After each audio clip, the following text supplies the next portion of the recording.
Merci Willy. Chers amis, bonsoir. Isabelle, merci encore de nous avoir permis de nous retrouver ici dans ce haut lieu de la démocratie européenne en cours de formation. Il y a un double avantage à parler le dernier. D'abord, l'essentiel a déjà été dit. Et puis, ça permet de se raccrocher au dernier pour avoir un début. Et Dan m'avait demandé de ne pas être en désaccord avec lui plus de 5 fois, ne t'inquiète pas, je n'arriverai pas, mais tout de même. Tu dis que c'était pas plus facile pour les Français et les Allemands en 1945, c'était plus facile. C'était plus facile pour les raisons très simples. L'une des parties a été écrasée dans la guerre. Elle a été battue à plat de couture. Nous n'avons jamais vaincu les Arabes. Les Arabes ne nous ont jamais vaincus sur le champ de bataille. Nous n'avons jamais gagné que des batailles. On ne peut pas gagner la guerre dans cette région-là. C'est pour ça que c'est difficile. Aussi. Si la victoire était totale, la paix aurait pu l'être aussi, aux conditions du vainqueur.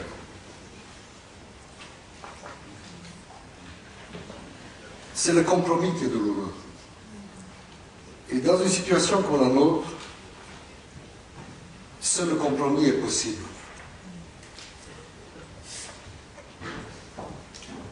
Le deuxième point de désaccord, c'est sur l'État juif. Un État juif, ce n'est pas l'équivalent de l'État qui c'est les chrétiens. Et pas seulement parce que les juifs ne sont pas chrétiens. C'est parce que les juifs sont un peuple, et les chrétiens ne sont pas. Un État juif n'est pas juif comme l'Iran est musulman. Un État juif, c'est simplement un État où les juifs majoritaires peuvent déterminer librement leur destin. C'est ça un État juif. Ce n'est pas un État de la charia juive. C'est un État qui a vocation de permettre au peuple juif de s'autodéterminer. Et c'est là l'État juif l'a fait. C'est ça la révolution juive du XXe siècle. C'est d'avoir permis la renaissance du peuple sur sa terre. C'est en cela que je suis, que je reste et que je mourrai sioniste. Et c'est pour ça que le troisième et dernier point de désaccord, mais ça ce n'est pas un vrai point de désaccord, on aime ou on n'aime pas qui on peut et qui on veut. Moi j'aime mon pays. J'aime mon pays parce qu'il m'a permis cela justement, d'être quelque part libre de déterminer mon destin. Sans courber les chines, sans demander la permission de qui que ce soit. Une promesse d'insertion dans la famille des nations. Et c'est mon amour de mon pays, c'est mon patriotisme, si tu veux, excuse ce gros mot. Et j'ai toujours pensé que le patriotisme était non seulement différent, mais l'opposé du nationalisme que je méprise. C'est parce que j'aime mon pays que je comprends que les Palestiniens veuillent le leur et que je respecte ce souhait et que je souhaite le favoriser du mieux que je peux. Eh bien, l'idée de J. Cole est née de l'angoisse de perdre cet État juif-là. Parce que ce qui se passe en ce moment, et si nous n'y mettons pas un terme, risque, parce que je suis trop historien pour croire l'inéluctable dans l'histoire, risque de perdre effectivement le rêve sioniste. Risque de tuer le rêve sioniste, pas parce que nous perdions la guerre. Je ne crois pas un instant qu'Israël puisse perdre la guerre militaire sur le terrain. Et Shaul l'a excellemment démontré. Mais parce que nous perdrions cette majorité juive qui nous permet de nous déterminer librement sur notre terre. Parce que cela nous enfermera dans l'alternative sinistre suicidaire, de l'État binational, c'est-à-dire de l'État binational démocratique ou de l'apartheid, ou de la guerre civile, des deux. C'est cela le dilemme auquel nous faisons face. Lorsque nous avons lancé J. Cole et que nous l'avons placé sous le signe de la raison, ce que nous entendions par là, c'est d'essayer pour une fois de dépasser l'idéologie au sens vulgaire du terme, droite-gauche, d'essayer de comprendre le problème historique dans toute son ampleur, dans toute son horreur, d'essayer de comprendre que on ne fait pas un cadeau aux Palestiniens, même s'il y a une dimension morale, cela évidemment, mais c'est d'abord de l'intérêt bien compris.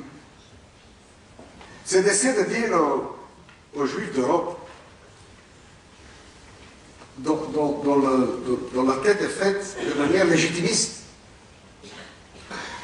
d'essayer de leur dire, réfléchissez avec nous à la manière dont il convient de sauver cet État qui est l'objet de votre affection. C'est pour dire, du moins c'était dans mon esprit, puisque nous ne sommes pas un parti politique, il n'y a pas de ligne.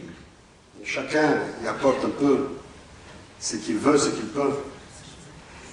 Mais c'est pour dire aux Juifs d'Europe, même s'il n'y avait aucun espoir de paix, même si j'étais sûr que mon sort est encore pour longtemps la guerre, même si tous les Palestiniens devenaient demain pour moitié Hamas et pour moitié le djihad islamique, même alors, je voudrais me débarrasser des territoires.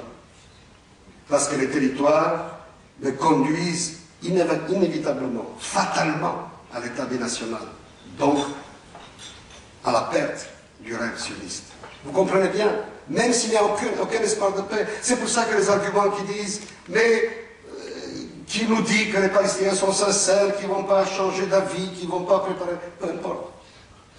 Peu importe. C'est pour ça que je n'entre pas dans les conditions sécuritaires. Shaul est beaucoup plus qualifié que moi pour le faire. Je vous parle je vous parle d'histoire. Je vous parle de démographie. Et donc, on a lancé cet appel à la raison pour dire aux Juifs d'Europe que le légitimisme était contre-productif, qu'il est d'abord une histoire antidémocratique, que bien sûr chacun a droit d'exprimer son avis, mais que surtout il est essentiel que vous rappeliez que toute la grandeur intellectuelle du peuple juif a été fondée sur la capacité de douter, de discuter, de débattre. Les Juifs débattent même avec Dieu. Vous n'allez pas débattre avec Netanyahu? C'est quand même incroyable. C'est quand même incroyable que des hommes comme moi doivent se défendre d'accusations de trahison. J'ai entendu ça. J'ai entendu ça quand j'étais en poste à Paris. Il y a une espèce d'affaissement des capacités intellectuelles de notre peuple. Il faut se réveiller. Il faut prendre la mesure du danger qui nous guette, parce que ce danger est collectif. C'est vrai que notre destin est lié.